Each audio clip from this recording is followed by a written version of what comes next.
It seems I have to clear a few things up here. Going back to my VCH deep dives part 1 and part 2, all I was trying to do there was to show you that ChatGPT uses like 2 charts to show you where the plot points intersect with one another in order to explain something, for example, to the jury. It wasn't necessarily to point out anything specific about the data that Trooper Paul presented.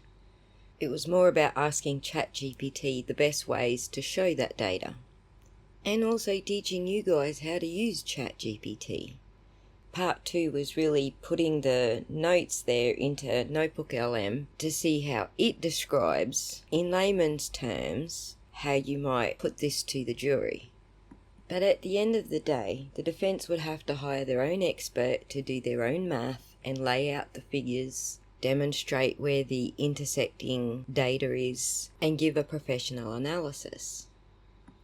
Again, in the Ask Me Anything video, the purpose of the video was to show you guys how to operate ChatGPT, how to put in a dataset, and how to follow the prompts, and then how to get the report out so that you can put that into Notepad LM and produce a discussion that can be understood by layman people.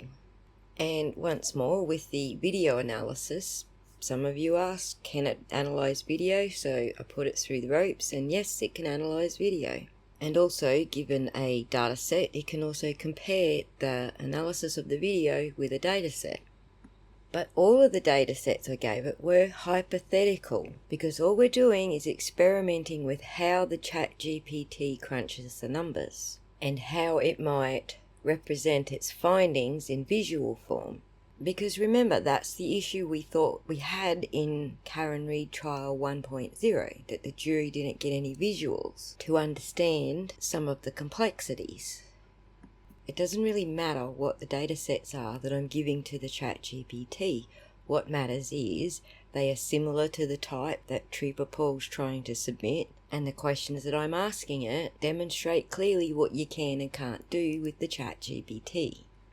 I'm not trying to put in accurate data and get an accurate opinion, because I don't know what data the defence has that was never shown as an exhibit during Trial 1.0 that they could possibly use to cross-reference intersecting data points. What we have to work with is a very tiny snapshot, and we have no idea where that data came from. So we're not going to get any hard and fast answers out of ChatGPT on that specific data. We can, however, learn how to use ChatGPT to analyse data, and now videos. And we now all know how to take that information and turn it into a plain English discussion that a jury might understand. These are all methods, or methodology if you prefer.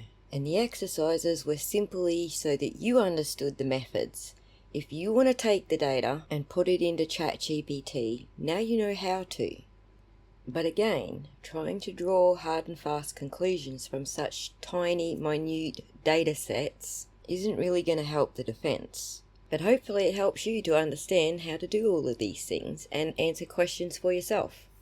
By reading through the meticulous responses that you get and understanding what it's saying there, it helps you to formulate your next question, whatever that may be. It may be different questions to the ones that I thought of. You may have a completely different idea of what you think the data is telling you. And this is a good way to experiment and find out if what you're thinking is represented in the data or can be represented in the data. So, if you didn't like the questions that I asked, or that I gave it hypothetical data, or that the data wasn't totally accurate, you can now follow along with those videos step by step with whatever data you want and with whatever questions you have in mind. Just know, the purpose of my exercises were to show you the methods, not to create a professional opinion to a scientific degree of mathematical certainty. Since many of you are disappointed that I didn't use accurate data in my little tutorials, I'll make that my next mission. after I cleaned up all the data the first time round, I accidentally deleted it, and that's the main reason I was using hypotheticals, because these were just demonstrations on using the software. I have a few days left up my sleeve before I have to travel interstate to get some things sorted out up north, so I will reconstruct Trooper Paul's dataset and run a more thorough analysis on the actual data, and then I'll fine-tune the testing videos and have the AI compare that as well.